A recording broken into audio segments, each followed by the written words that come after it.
இன்றே டவுன்லோட் செய்து உங்கள் ஃபேவரட் ஷோக்களை என்ஜாய் பண்ணுங்க. இப்ப என்ன நடந்துச்சு? வர்ஷினி தான் சொல்றால, அத அவ வாங்கி வைக்கலன்னு. வேற யாராவது வாங்கி அத அவளோட பேக்ல வச்சிருக்கலாம். விஷயம் என்னன்னு தெரியாம ஒரு பொண்ணோட கேரக்டரை பத்தி தப்பா பேசுறது ரொம்ப தப்பு. உண்மை என்னன்னு தெரியாம நீ பாட்டுக்கு வாய்க்கு வந்ததெல்லாம் பேசிக்கிட்டு இருக்க. கொஞ்சம் வாயை மூடிக்கிட்டு இரு. இல்ல அண்ணே, இதை எப்படி நம்புறது? நீ நம்பணும்னு அவசியமே இல்ல. நான் நம்புறேன். இது நான் தேர்ந்தெடுத்த சம்பந்தம். என் சம்பந்தி குடும்பத்தை பத்தி எனக்கு தெரியும். நீ அமைதியா இரு.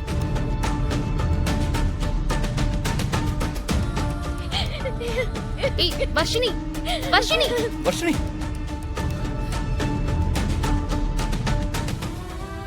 ராகவ், நீ போய் வர்ஷினிய சமாதானப்படுத்து போ.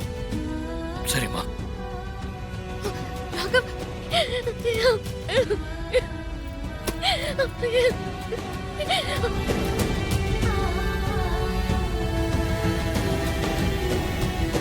சிந்தாமணி பேசுனத மனசுல வச்சுக்காதீங்க. இப்படி ஒரு சூழ்நிலை வரவும் அவ என்ன பேசுறதுன்னு தெரியாம பேசிட்டா.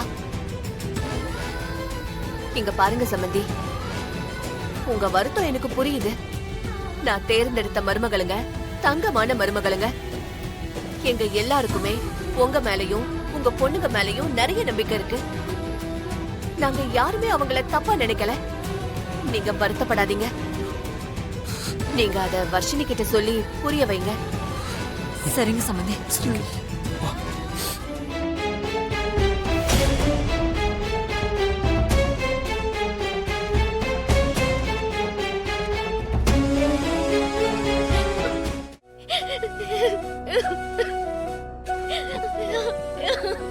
வர்ஷினி, அழாத வர்ஷினி.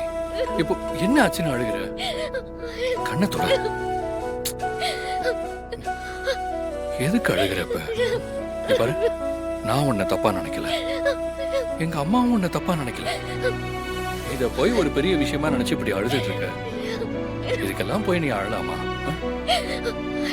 நீங்க ரெண்டு பேரும் என்ன தப்பா நினைக்கல. ஆனா இதுக்கப்புறம் என்ன பாக்குறவங்க எல்லாம் நான் தப்பு பண்ண மாதிரி தானே என்ன பாப்பாங்க. சத்தியமா அது என்னோடது இல்ல.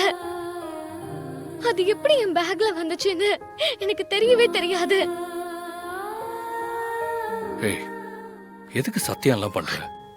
பாரு, எனக்கு உன் மேல நம்பிக்கை இருக்கு, எங்க அம்மாவுக்கும் உன் மேல நம்பிக்கை இருக்கு.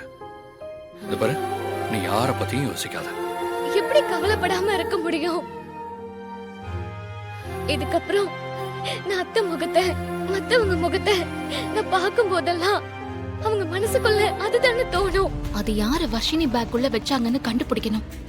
யாரோ வேணும்னே தான் இத வர்ஷினி பேக்குள்ள வச்சிருக்காங்க. அது யாரா இருக்கும்?